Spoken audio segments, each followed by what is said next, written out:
Toby, what was the trip like? You've been there, what, full day now? How's it been?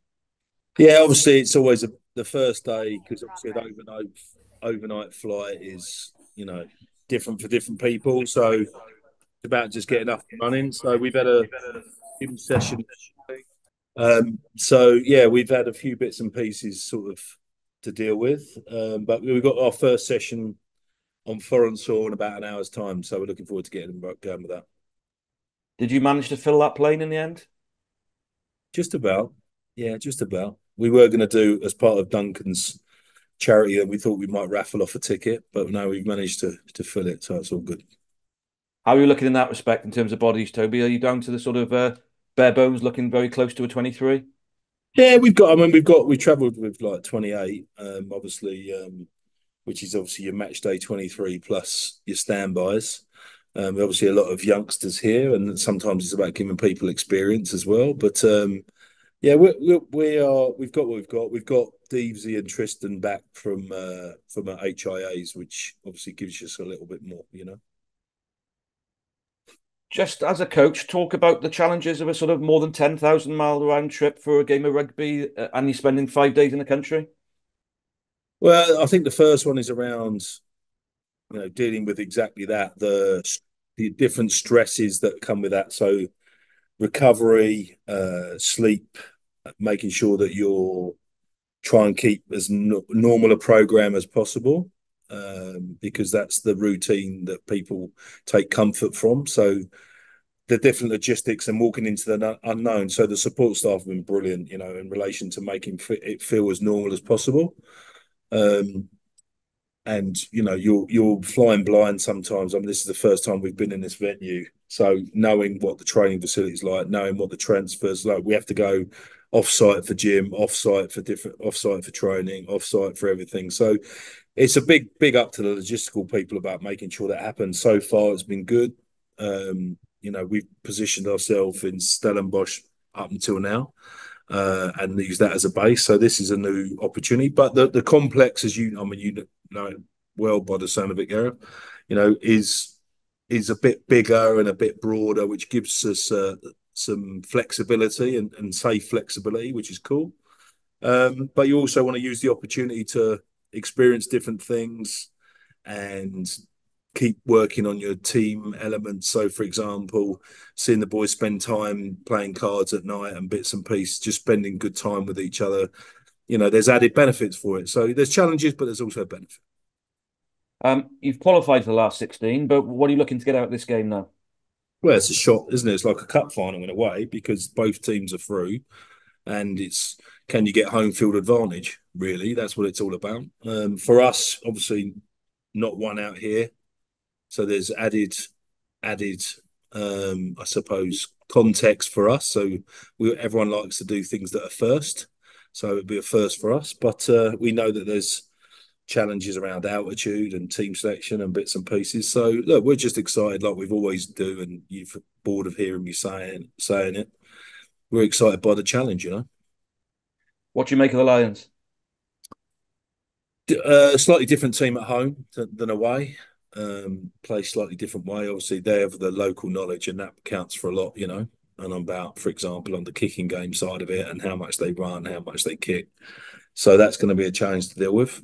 And us getting up to speed, a bit like last week, really, where I thought we adapted brilliantly at half time in order to be strategically smart, and the credit to the guys sort of picking that up and running with it.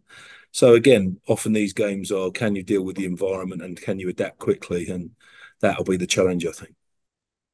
Um, you've got four guys in the Wales squad, 34-man squad, Toby. You've been Wales's most successful region so far this season. Now, I know you'll say there's quite a few guys who are injured who might well have been in that squad, but were you expecting slightly more? Quite a few guys injured is probably the greatest understatement of the century for us currently. So look, it is what it is, you've heard me say this before.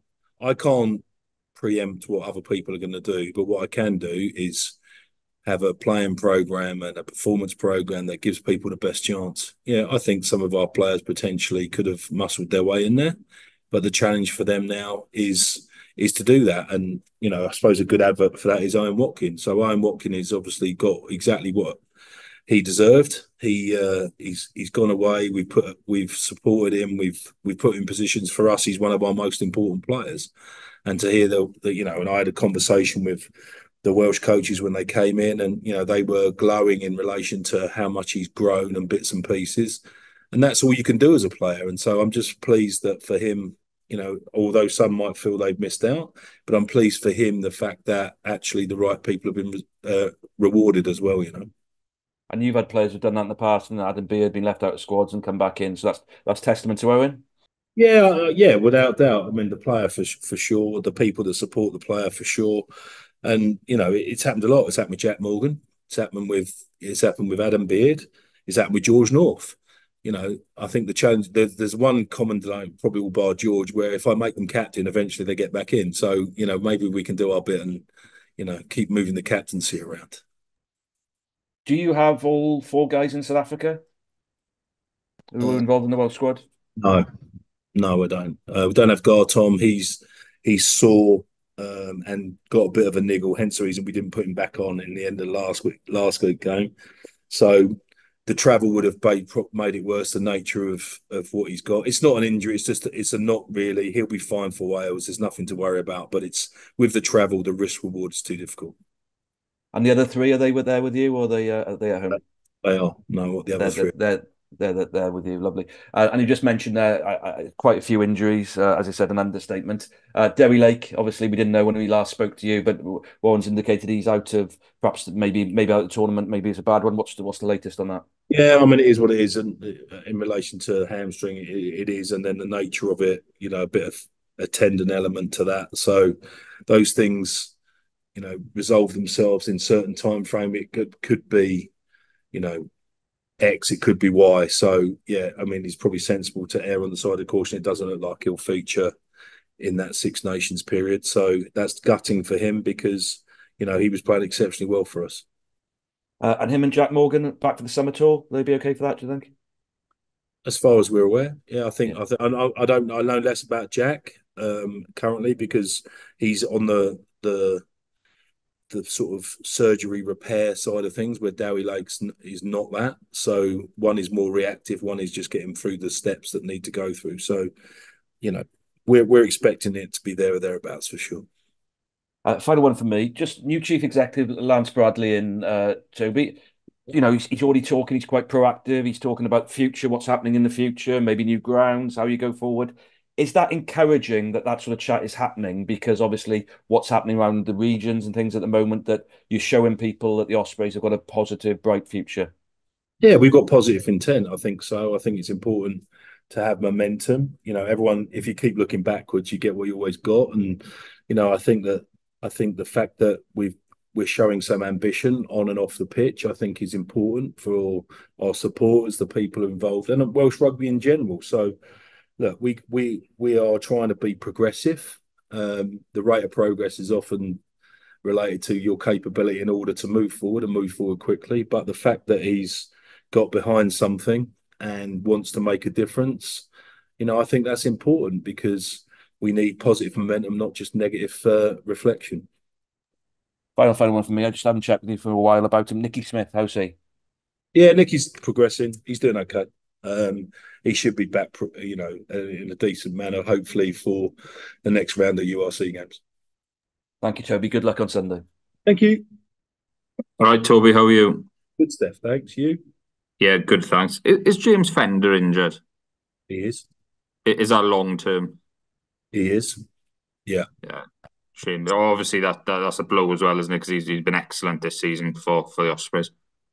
Yeah, I mean, a number of others. I mean, breakthrough player for sure. Look at him, Max Nagy, for example, the two that sort of jump off the page for me, in that respect. It's disappointing for him because obviously he's made so much progress, but, to make sure one of our young players that's got a long-term future with us, we need to make sure we look after them. And unfortunately, dealing with injury in the modern game or in any, in the game is part and parcel of it. So he's got a different challenge to deal with. But he'll come back stronger for it. Yeah, you mentioned to Gareth just now that how much Owen Watkin has improved. What are the areas you think that he's really sort of taken his game on in? I think that he's more visible in influencing parts of the game overall. I think that the fact that we play him at 12 and at 13, and I don't mean in one particular, either or. So he'll run some roles as a traditional 12 and some roles as a 13, for sure. So I think he's shown impact with the ball more. I also think from a leadership point of view, he's one of our leading players. He's a defensive leader. His organisation of people and how he's been around the place, he's more comfortable in that space as a leader. And no coach in the world is going to ever tell you they need less leadership. So I think those are two massive.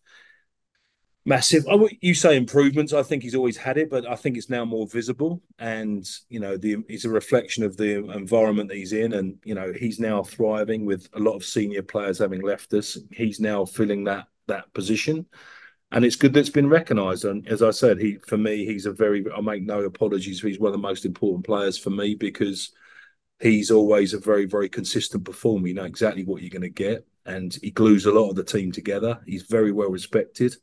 And as a result, I'm delighted for him after, a time of absence that he's been rewarded with another international call-up, which I believe he deserved.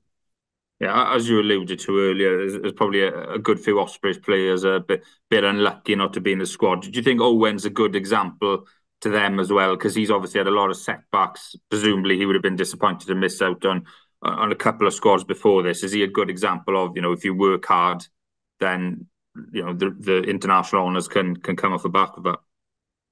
I think, a wise coach once said to me, there's two certainties as a player, is being dropped and being injured. And you've got to deal with those. And there's two types of coaches, those that are sacked and those that are waiting to get sacked. But hopefully we're talking about the primary, not the secondary one. So from that point of view, I think that it's a good advert of that about how resilient you have to be. And often it's not about, I think the belief bit is around it's opinion. It's not necessarily your capability as a player. It's opinion. It's about fit.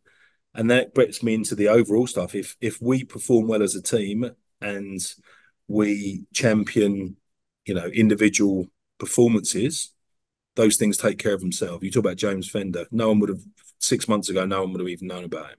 So it's all about getting in there, playing well in a good team, being visible, and those things start to take care of themselves. Brilliant. But you've got to do. Sorry, I should have added. But you've got to do the work. You have to do the work. Of course. Thanks for answering my questions, and all the best for the weekend. Thank you. Cheers. Toby, you've gone in at sea level before going up to altitude, have you? Was that a toss of a coin, or? No, obviously we know about it, and part of that's in there is an adaptability for it, but we're a fit region, right? So yeah, it's almost getting to that wins. We've got experience of doing this before now, and the shock of it, which is hence the reason why we've come up here rather than Stellenbosch, just to get the shock factor almost out of the way. And it's almost a hit and run. We flew in obviously late in order to give ourselves the best chance, but the training adaptability is not going to take place in the time frame that we've got. So you're better off just getting in, getting done, and suck it up. The mentality is whatever the challenge is, we'll try and meet it. Yeah. I guess it's about the first 20 minutes, is it? Managing it. You know what they're going to do in those few minutes. They're going to try and run you off the park, aren't they? Yeah, it's just accepting the fact that I'm going to feel extremely uncomfortable. But at some point I'm going to get the second wind, and and then all that training history starts to take care of itself. Yeah. But as you said, you've done it before, but there's lots of young kids who won't have done it, I guess. Yeah, no, for sure. And that's part of the, their progression and the evolution of it. And one thing we won't be doing is using it as an excuse. Yeah. It is what it is, and we'll see how we go. Yeah. I wonder, are you going to be brave enough to give Dan Edwards a chance here in this sort of environment, or is it a step too far? What do you think, Rob? What do you think? Do you think Jack as well? I don't know. Do I strike you as someone that evades brave decisions and fronting up? No, not at all. Not at all. No. But it could be very good for him. There's the other side of the question. Yeah, with the young players, it's often that balance between exposure and recovery. And I don't mean, there's an emotional element to a mental side as well as a physical side to that. We don't want to go to the certain where they fall off a cliff. And sometimes that necessity. Look at Morgan Morse. The ideal thing for now, but prior to now, bar injury, would probably to let him have a little bit of mental recovery time instead of going. But sometimes you can't. You've got the best laid plans, and you have to throw them out the window and deal with what's in front of you. So I think it's, in an ideal world, it's a balancing act. From our point of view, we've got 4 weeks without a game post this. So I'd like, it's probably a great advert of how resilient and how tough and how, they've looked at themselves and not offered up excuses, because it's the same for everyone. And they fronted up every one of those 12 weeks prior to now. So from our point of view, whoever it is, young, old, broken, busted, whatever, we do what we do at the Ospreys and we'll give it a go. Yeah, I mean, when you looked at that 13-week block, did you feel it was going to be as challenging as it has been? How do you think you're going to come out of it at the end? Well, we knew it'd be extremely challenging. And like I think I said last week, the difficult bit is injury, number of injuries, and injuries in the same position. Yeah. Because that takes away the choice, that makes it necessity-based. But we've limped probably into the last couple of weeks. We've recorded a number of good performances and wins. And we've got a shot to nothing, really, because we've already qualified. So from that point of view, that can shape your thinking a little bit. But home field advantage in knockout games make a difference. So, yeah, there's still a nice prize at the end of it. Yeah. I mean, when you sit down next week, regardless of the result this week, and you look back as being the top team, Welsh team in URC in a top 8 position and reaching it, you're going to have to be pretty satisfied with that. Yeah, I think so. I mean, especially the nature of it, if you look at how close we were in some of even the narrow defense, right? When they occurred, I said last week about they were sort of 75-minute pluses, to be in those contests, all bar probably Montpellier away for sure, Yeah. I think that we can be very pleased with the resilience of the group, the attitude, the cultural elements of the group. And if you've got that right, then you've always got a chance, because you know that they're going to go play as tough to the best of their ability as often as you can. And the thing that delights me the most is the young players and the players that were left, have all fronted up in that aspect. So I think we'll take a bit of reflection. We'll make sure that we're down, give some people some mental recovery time. Then we'll get into, what has this block taught us in relation to specifics around how we because we're always looking to get better, just like the players are. So then we can redefine the program and hopefully push on, as you say. We've got a very tough second half of the season. Let's be honest, we go, we're away in Ireland a couple of times, away to South Africa, and it's good that we've got some critical momentum in what we do. But the second half of the is going to be extremely challenging. I suppose the positive element is if you got injured early, that some of those boys will be back. So, we're looking at people like Don Morris, Toby Fricker, Justin Tipperick, Nicky Smith. Those type of people will be coming back into Morgan Morris, will be coming back into the team. So, what we've lost here, and we've created a position for ourselves to potentially kick on. We've still got to do what we need to do that, and that'll be extremely challenging. But at least we'll have on paper at this current point, touch wood, that we'll have a little bit more resources to choose from. And glory, hallelujah! You're only missing 4 players as well, or 5? Yeah, I mean that's unusually low for us where we have been. But again, injury hurts both Wales and us in that respect. Yeah. So, look, as I said earlier, it is what it is. Those 4. There's a lot can happen in that period as well where people change. So, look, we'll just keep trying to control what we can control and go from there. When your 2 centres go, I mean, you've still got Kieran Williams having just come back. Who else have you got to play midfield? Yeah, we've got Kieran, Tom Florence will be back, Don Morris will be back, Toby Fricker's played in there. So, yeah, we've got a few. And we're also looking at our relationship with the Cheetahs as well, So from the point of view, we might get some resources through there too. So I guess half-term report will be, not too bad, can do better, hopefully will. Yeah, I think we have to acknowledge the behaviours and the standards that we produced to get there. So that we talked about completely revisiting that in pre-season. the cultural element is the most encouraging thing, you know. Yeah. And that is, we've sort of reinvigorated that, got back on that, and, you know, represented what we want to represent. So we'll take the learnings from that and make sure that we put them front and center. And then we'll look at game specific stuff to improve and make us more competitive as much as we can. And we'll make sure that we'll try and enjoy each other's time and make sure that, you know, we're probably going to have to go on the road and be resourceful around training against opposite people, because we won't be able to field two teams to train against each other. So, you know, we learned that in the first bit of pre-season. So, you know, it's almost great. We've had an opportunity to learn something. Now we need to put it back into practice. But yeah, as a halftime, if you like, in the playoff positions, where we've gone, how we've played, yeah, we're satisfied to this point, but we're hungry for more. Yeah. Can I just pick up on the point of Fender? Did he have an operation? No. So we're assessing where we're going with that. Young player, you know, young players also, you know, you don't want to be having operations if you don't need to. No. So we're currently sort of, we want them back, and we want them back for good. And that's often a conversation that we have to. But I mean, the recovery time is probably the same, isn't it? Naturally, or with surgery. So 100%. And who wins at cards? Are you the shark or not? I don't play cards. No, I don't play cards. Rugby and life is too much of a gamble already. So from that point of view, but I know there's a few people that on peer pressure that have will go all in, and they're often the ones that end up all out. So we'll see how we go. Matchsticks or cash? Oh no, it's the currency is always the same. Flat white coffee is always the currency. Great, thank you. Cheers, Rob. Thanks. Hi, Toby. Hello, Richard. Just a couple for me.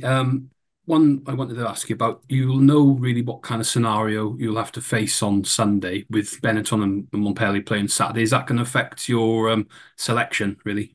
No, we've already selected the team. And again, I understand why you asked the question. From our point of view, it's about us being us and the best team to win the game. So irrespective of that, it will be what it is. And do you think the added motivation really of those guys who didn't get up for Wales really is going to push them on in this one now? I don't think so. I think they have to manage disappointment, you know, for sure. But their only way back in is, you know, we talk about, you know, we actually deliberate around how we deal with disappointment. So within our training week, there's a point where we can, you know, reflect and be down, whether that be selection or result at a certain point, and we're deliberate about where this is, and everyone knows where it is. That's it. That is the cut-off point. Now we have to get back on with it.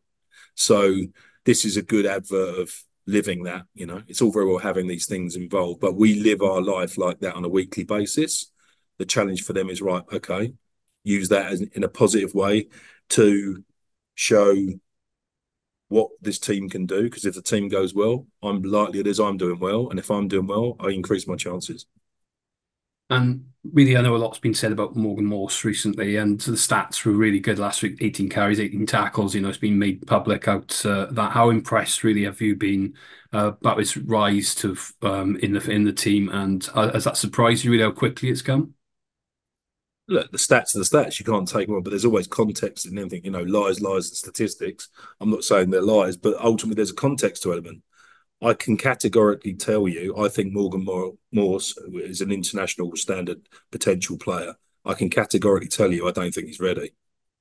100%. You know, we're celebrating his birthday today, so we've got him a cake for the team meeting.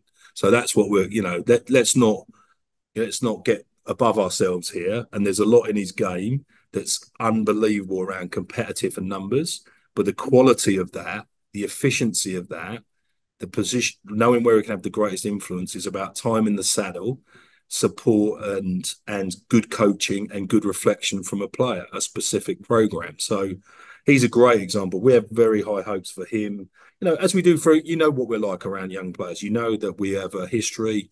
You know, everyone talks about, you know, the two captains of Wales of, you know, they're the future. You know, 3 years ago, they weren't even on the radar.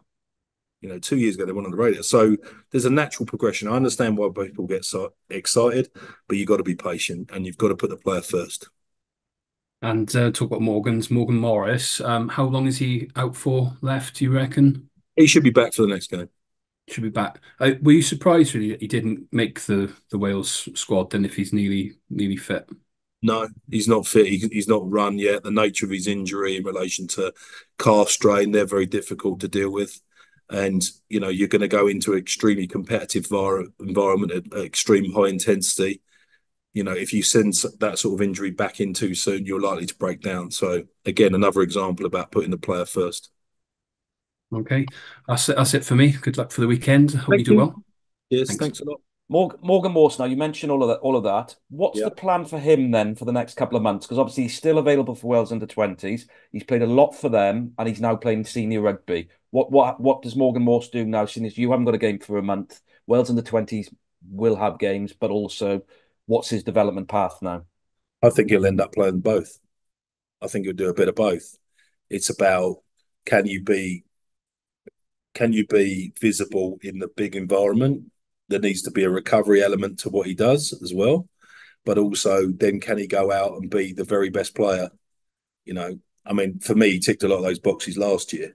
So I don't think it's just for the sake of, and I would say that because he's my player, the sake of Welsh under 20s. The point is about getting him to the senior squad in the best condition, the best upskill player that we can.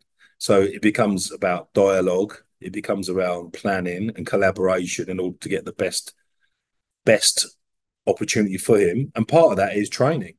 Part of that is training on the things that you're going to need to polish up, not about playing all the time. I know young players often struggle for playing. He's not going to be a guy who's going to struggle for minutes in a year.